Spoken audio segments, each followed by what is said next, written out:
¿Se me oye? Sí, ¿no? Probando, probando. Saco esto. A lo mejor, bueno, perdonar un momento. Que saco mis fichitas, que si no soy un caos. Wiki. Y aquí. Y esto. Ya está.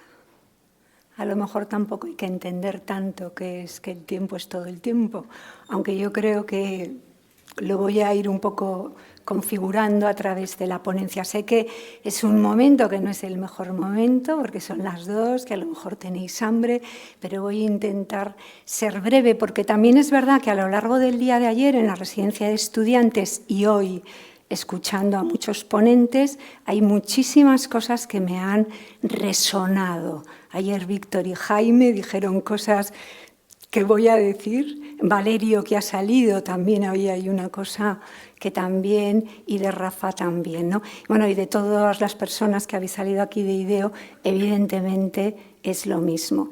Yo lo primero que pensaba, y además he cambiado el guión muchísimo respecto a esto, esta mañana cuando estaba desayunando, era la siguiente. Sí, cierto tiempo de incertidumbres, pero hay un tiempo, si algo he aprendido desde la humildad, hay un tiempo de agradecimiento. Y aunque vaya a perder el tiempo, que no lo voy a perder, sino que lo voy a ganar, porque muchas veces tenemos demasiado miedo a perder el tiempo, tengo que agradecer. Tengo que agradecer a todas las personas que ayer estuvieron conmigo en la residencia de estudiantes, con las que hablaba y que realmente me dieron ánimos, abrazos para hoy estar aquí. Tengo que agradecer realmente a toda la comunidad de la Fundación Estudio, los que están aquí y los que a lo mejor y los que están en streaming que me están viendo. Tengo que agradecer a ese comité pedagógico que ayer me acogió y me dio realmente muchísimas fuerzas para todo. Tengo que agradecer a Luis Jerónimo, que no sé dónde está ahora mismo, está ahí, ¿no? Luis, gracias. Gracias porque me ha dejado hacer, me ha dejado irme, me ha dejado ser absolutamente. Y luego muchísimas gracias a dos personas, a Sonsoles Castellanos y a Jaime Buy Gastallón, que no está aquí en este momento, que le escucharéis después de la comida, pero que realmente me han ayudado, me han impulsado, me han escuchado, han conversado conmigo, personas que con la cual hemos compartido esa alegría dada, que me han sostenido y que me han envuelto y que no me han abandonado. Eso lo decía María Zambrano y me parece muy bonito y yo me he sentido así. Por lo tanto, tiempo de agradecimiento y otro algo que me parece muy importante, tiempo para sentir. Creo que todos, algo que hay que reivindicar es tener ese tiempo para sentir. Y en todas estas conversaciones que hemos tenido antes del día de hoy, ¿no? Muy divertidas, pero que también a mí me decía hablar del tiempo. Y entonces, pues, voy a leer un pequeño texto. ¿Qué es el tiempo? ¿Y quién podría explicar esto de forma llana y breve? ¿Quién podrá comprenderlo con el pensamiento para expresarlo luego en palabras? ¿Qué es, pues, el tiempo? Si nadie me lo pregunta, lo sé, pero si quiero explicárselo al que me lo pregunta, no lo sé. Antes Valerio ha mencionado a San Agustín. Evidentemente, este texto es de San Agustín. Y ahí es donde yo me encontré al principio. ¿Qué es el tiempo? Y pensando un poco en cuál iba a ser mi narrativa de la ponencia, pues recordaba los primeros congresos a los que yo asistí y conocí a un hombre que cuando subía al escenario llenaba el escenario con su presencia, o por lo menos para mí. Se llama Christopher Clauder. Él estuvo en un ENAP hace tiempo, lo clausuró. Él es un hombre que durante mucho tiempo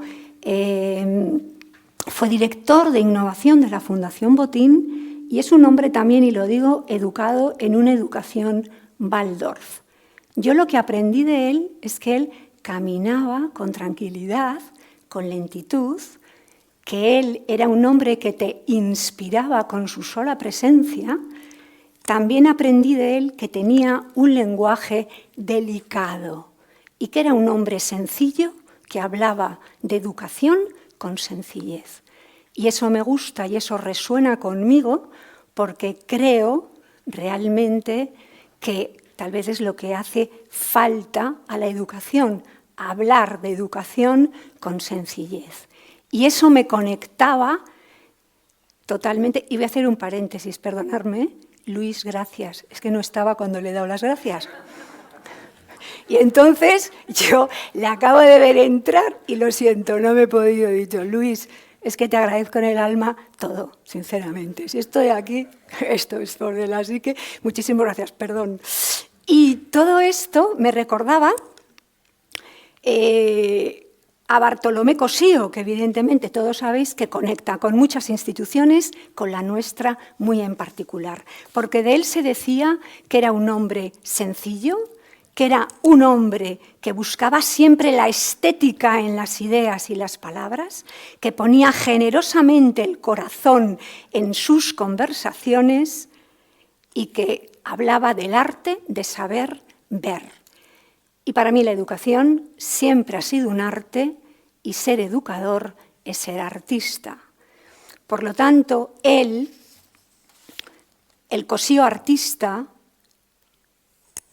en el decir, en el hacer, en el pensar, en el vivir, no puede deslindarse de la de Cosío educador.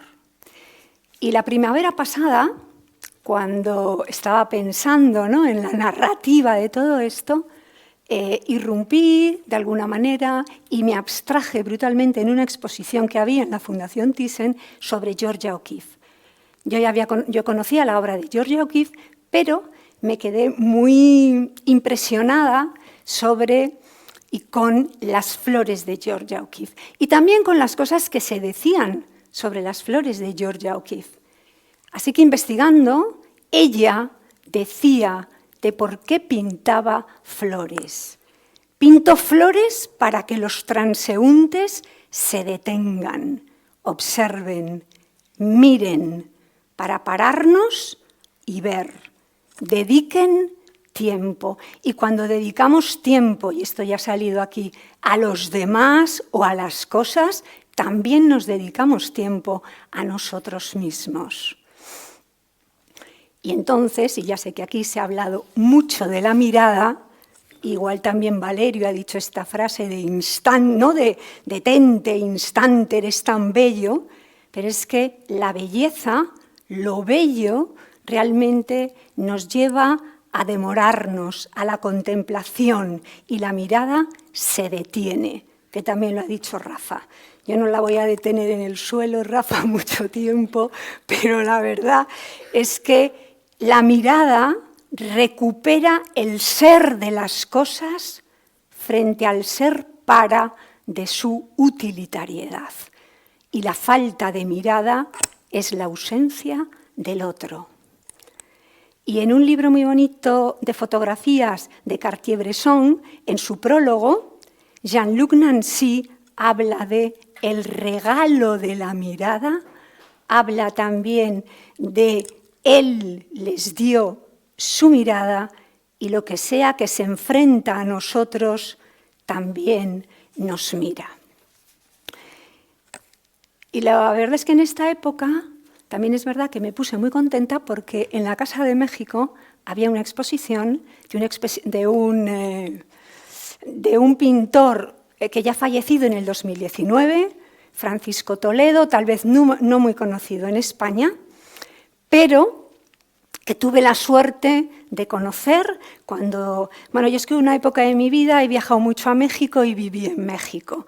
Por lo tanto, esta primera parte, pues la verdad es que luego he pensado, he dicho, está muy dedicada a este país al cual realmente emocionalmente me han ligado, ¿no?, muchísimas cosas. y que, por cierto, una de las primeras veces que fui, la oportunidad me la dio también esta institución, porque fui a dar una ponencia al Colegio Madrid allí, ¿no?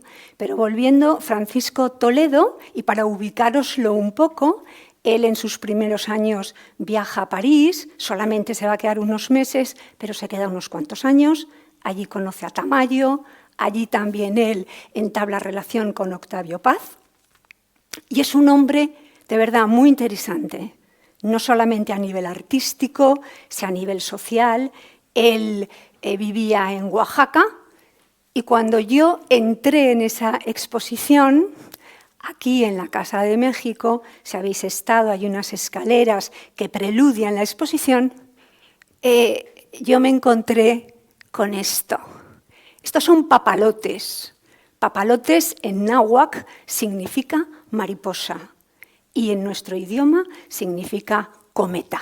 Están un poco distorsionadas porque yo las fotos las hice verticales y entonces realmente al ponérmelas horizontales, pues bueno, ¿no? Pero como veis, ¿no? Bueno, a mí me parecen muy bonitas y la verdad es que es la única imagen prácticamente que me va a acompañar durante la ponencia, ¿no? Y esto me lleva a que el papalote, a que la cometa, en esa pedagogía, es la pedagogía de un arte, es la imagen aérea de mentes pacientes. También es el tiempo de lanzar al aire las cosas tristes y las penas, y es el tiempo de la diversión y de la alegría. Y a través de la cuerda, ¿no? Si habéis volado cometas alguna vez, de elevación se establece una relación sabia y amorosa con la naturaleza. Y también durante una de mis estancias allí empezaron a construir, yo vivía en Coyoacán, una librería maravillosa que lleva el nombre de Elena Garro. Por un poco ubicaros, Elena Garro, bueno, fue la primera mujer de Octavio Paz, y tuve la suerte pues, de ir mucho a esa librería y de familiarizarme pues, mucho con su obra. Curiosamente, o no tan curiosamente, porque creo que nada es casual y en las sincronicidades, cuando estaba preparando todo esto y cuando ya habíamos elegido, Sonsoles y yo, sobre todo Sonsoles, el título del tiempo es todo el tiempo, no porque ella lo eligiese imponiéndomelo, sino porque le emocionó tanto que a mí me hizo muchísima ilusión. Pues realmente en uno de sus libros, que se llama Andamos huyendo, ella escribe esto: no hay tiempos mejores ni peores, todos los tiempos son el mismo tiempo, aunque las apariencias nos traten de engañar con su espejo. Claro, yo cuando leí todos los tiempos son el mismo tiempo, pensé, toma, vaya conexión, guau, el tiempo es todo el tiempo, todos los tiempos son el mismo tiempo.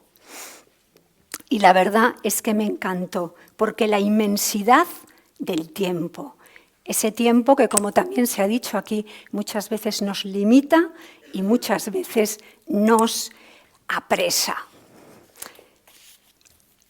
Y la verdad es que a mí, cuando estaba haciendo esto, recordaba el haber leído una novela de ella que me había apasionado, que se llama Recuerdos del porvenir, que ya en sí mismo es una metáfora, y cómo había terminado la primera parte de esta novela. Y dije, toma, pues esto es que vamos, me viene maravillosamente bien para lo que quiero hablar realmente sobre el tiempo. Porque en esta historia, que la cuenta el pueblo de Ixtepec, y cuando digo el pueblo no me estoy refiriendo a las personas, es la tierra, es la propia tierra quien narra la historia. Y estamos ubicados en la época de los cristeros. Hay 3 personajes, hay muchos más, pero yo me voy a basar en 3 porque lo voy a reducir todo muchísimo, ¿no? Hay 3 personajes muy interesantes. Uno de ellos es Francisco Rosas, que es el general, Julia, que es su amante, una mujer muy misteriosa, y un tercer personaje que introduce Elena Garro después, que se llama Felipe Hurtado. Evidentemente, Felipe Hurtado llega al pueblo sin nada, es hospedado por una familia, pues, digamos que burguesa del pueblo de Ixtepec. Y Elena Garro nos hace ver a lo largo de la novela que Felipe Hurtado y Julia tienen un pasado en común o se conocen en ese pasado. Y en una fiesta, en una romería, esto queda completamente patente y queda completamente clarísimo. Cosa, he de deciros, que a este comandante le revienta y no puede soportar. Por lo tanto, decide ir a detener a este hombre, ya no sabemos si para matarlo o a lo que sea, porque ahí se queda, pero desde luego decide ir a detenerle. Así que una noche, de alguna forma, él manda que todas sus tropas rodeen esa casa y en el amanecer, pues realmente Felipe Hurtado se va a entregar.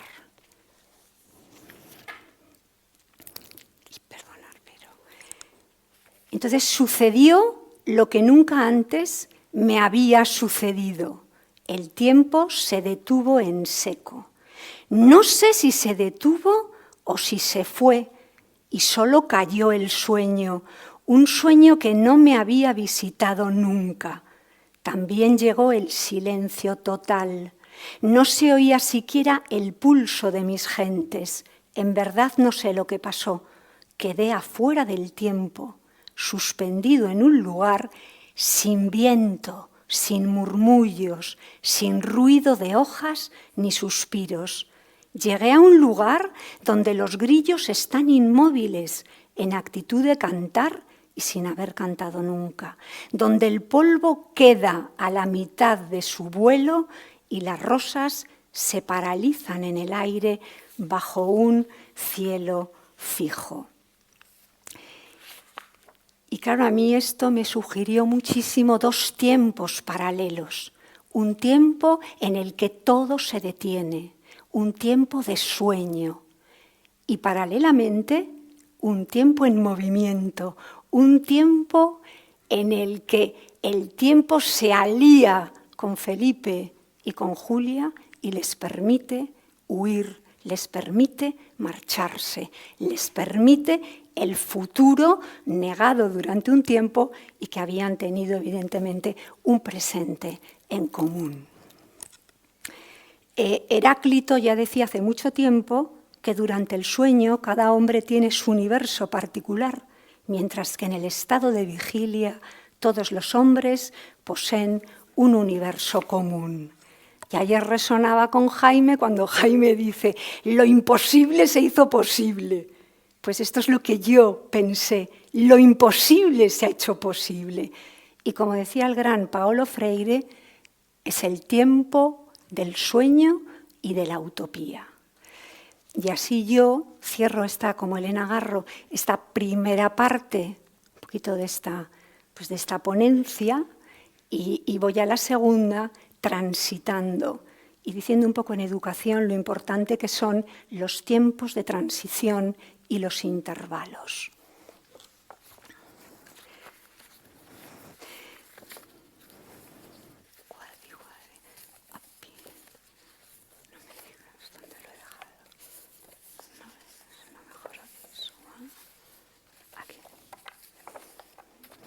Y quiero hacerlo con un texto de Cosío, escrito en 1927, que me parece maravilloso, que tiene que ver con educación,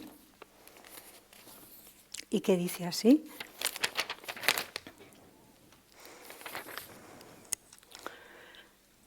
En la vida hay trabajo, poco trabajo espiritual y libre, y todavía, por desgracia, mucho de esclavos. Mas la escuela no es trabajo, sino juego. Así la llamaron los latinos, ludus, y como nadie juega sin estar desocupado, sin llegar a tener ocio, ocio es lo que significa exactamente escuela en Grecia, que creó la palabra. Estudiante, escolar, quiere decir ocioso, porque tener ocio es y ha sido siempre necesario y suprema aspiración del hombre para jugar, y más que nada para estudiar, o sea, saber por saber, contemplar y gozar puramente lo bello, perseguir el bien sin egoísmo, es decir, para jugar también con el espíritu, porque eso es jugar y a eso, y nada más que a eso, debe irse a la escuela. Y de aquí, pues doy un salto de México a Italia, considerable, y en Italia, que también ha salido aquí, me encontraba con pedagogías que hablan sobre la lentitud, sobre lo lento. También en Italia nace ese movimiento slow, que la verdad es en su origen y la persona que lo crea me parecen francamente muy interesantes.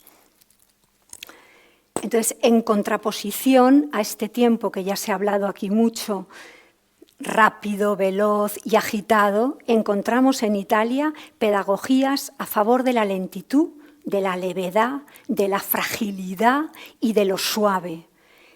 Y aquí que hay muchos profesores y muchos maestros, pues recordamos, por ejemplo, a Don Milani y su escuela de Barbiana, a Loris Malaucci, mucho más conocido por su Reggio Emilia y la importancia que da a los tiempos y a los espacios para realmente todo lo que tiene que ver con aprendizajes, y a una persona muy interesante que durante 16 años dirige una escuela infantil y luego crea su propia escuela, que se llama Gianfranco Zavaloni.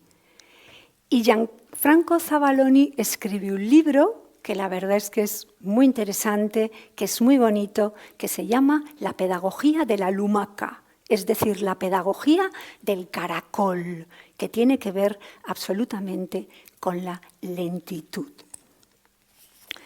Y hay muchas cosas, cuando leía yo a Zavaloni, que me recuerdan, evidentemente, a la escuela actual. Muchas se han dicho aquí.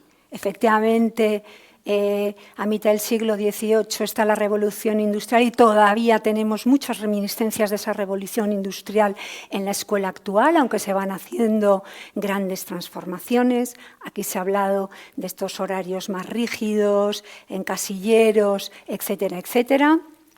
Aquí se ha hablado también de tiempos acelerados, precipitados y breves. Y no se ha hablado mucho, pero a mí lo voy... Y luego se habla mucho de objetivos, ¿no? A todos nos ponen millones de objetivos. Creo que objetivo es una palabra, esto es opinión, que cada vez me gusta menos. Yo la verdad es que prefiero hablar de camino, ¿no? Es decir, si la educación es el camino y no es el objetivo, ¿podemos realmente plantear la educación como una meta fija e inalterable en el tiempo? Porque ¿para quiénes construimos? Porque pensamos en los ritmos. Aquí Ideo, que nos ha hablado de todo lo de la diversidad. Cada corazón tiene un latido diferente y hay estudios que lo ratifican. Por lo tanto, el ritmo de cada ser humano es distinto y nuestro camino también. Y la evolución de unos y la evolución de otros no tienen nada que ver. Y esto pasa no solamente por la mirada, sino pasa por la aceptación del otro, algo que también ha salido aquí.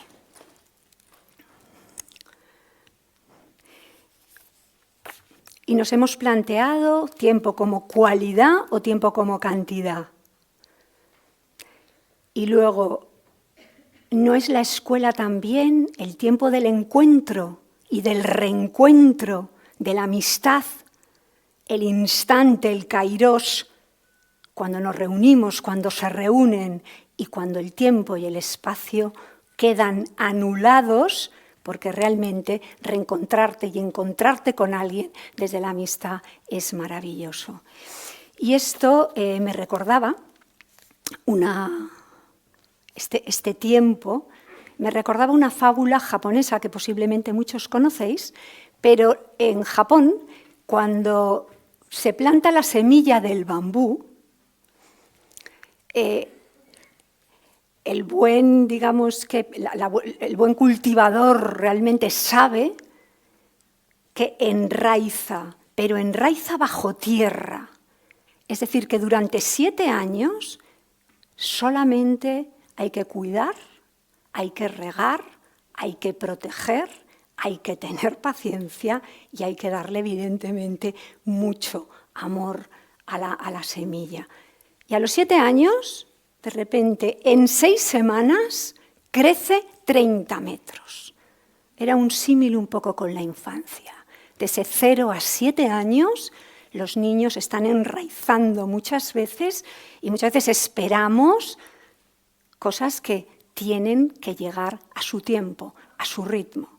Y para no dejar fuera a los adolescentes, que me parecen también muy importantes, también existe, y lo sabéis, en neurociencia lo que se llama la poda neuronal. Yo me voy a basar en la teoría de David Bueno, que él explica que efectivamente los árboles, al igual que en un momento determinado hay que podarles determinadas ramas que ya no les valen, nuestros adolescentes tienen conexiones que en determinado momento dejan atrás. Ya no les sirven, ya no les valen. A eso se llama poda. Entonces, esas actitudes que tenían, que a nosotros nos encantaban como niños, de repente desaparecen. Y hasta que no empiezan a construir otras, están desorientados. Y lo dejo ahí. Zabaloni también me recordaba muchas cosas de educación en general, pero muchas cosas del colegio en particular, ¿no? Y voy a leer unas cuantas, son muy sencillas, pero me parecen muy bonitas, ¿no? Por ejemplo, Zabaloni nos recuerda una escuela para perder el tiempo en hablar y en escuchar. Nosotros utilizamos el tintero, más el cartucho, pero utilizamos la tinta todavía y la pluma en la clase 9, ¿no? En lo que es un cuarto de primaria.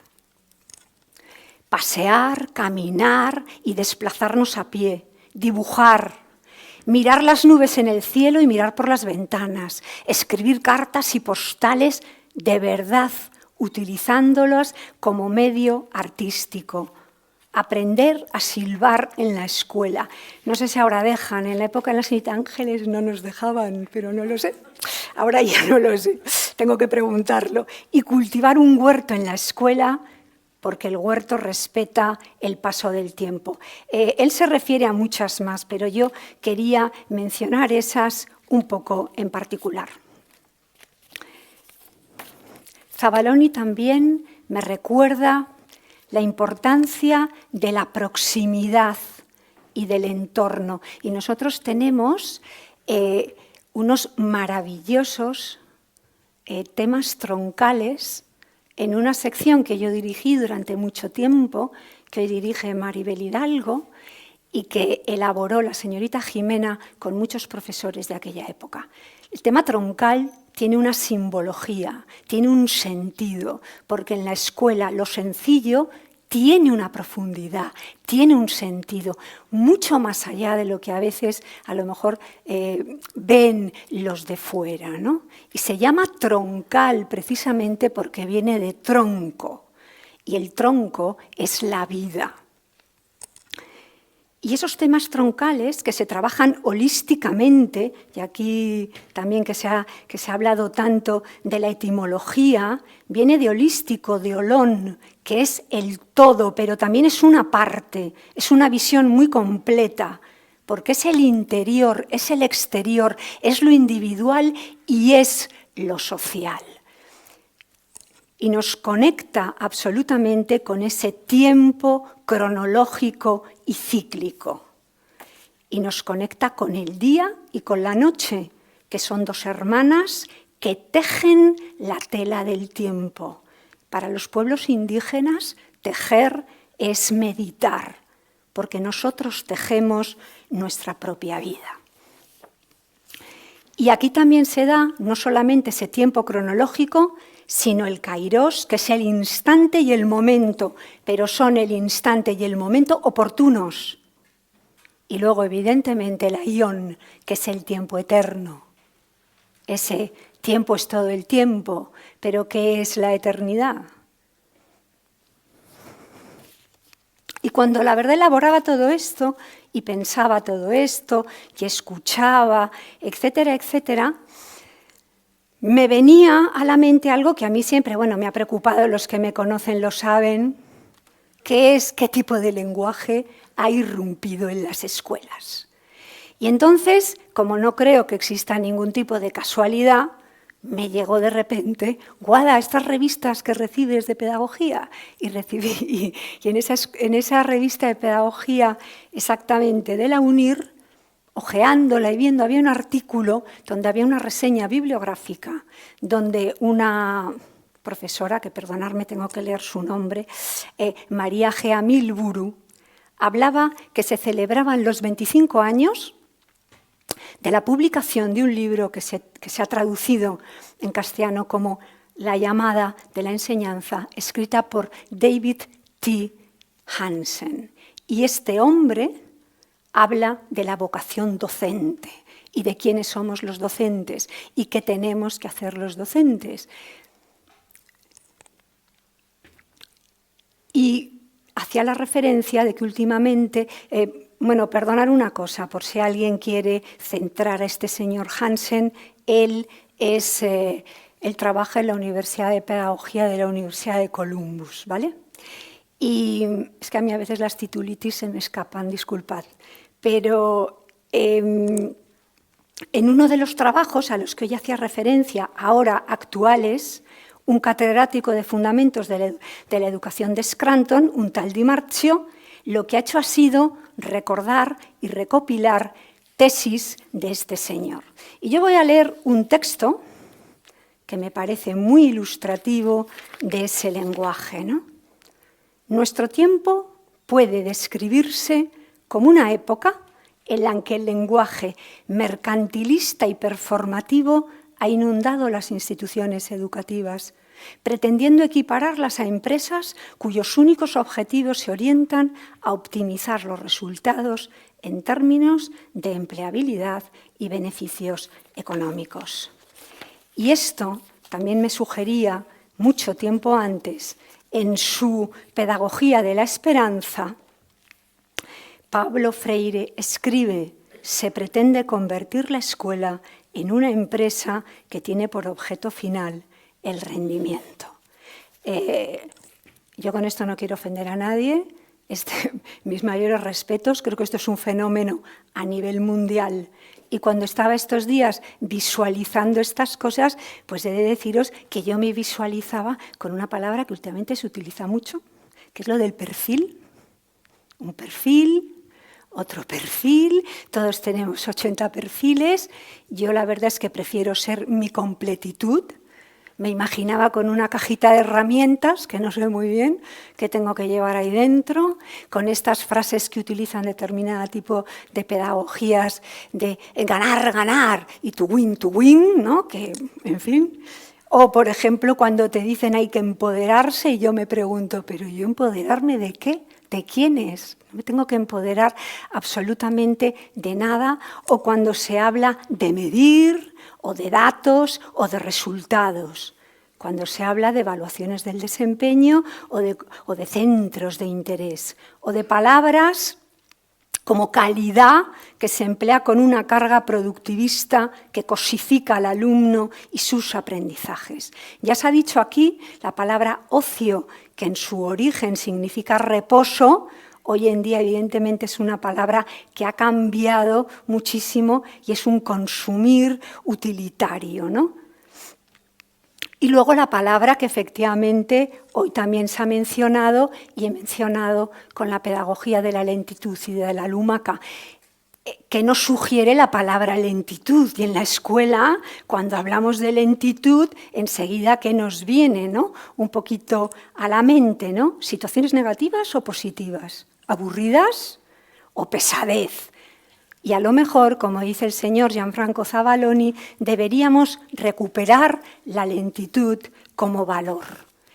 Y yo la verdad, y esto es opinión, evidentemente, creo que la escuela debe recuperar un lenguaje poético, sensible, humano, vocacional. Un lenguaje que a través de lo experiencial me lleva a lo intuitivo y lo intuitivo me lleva a lo inspirador, un lenguaje que inspire. Y porque creo fundamentalmente y mucho que las palabras crean realidades y que las palabras cierran y abren mundos. Y termino con esto. Octavio Paz traduce en su...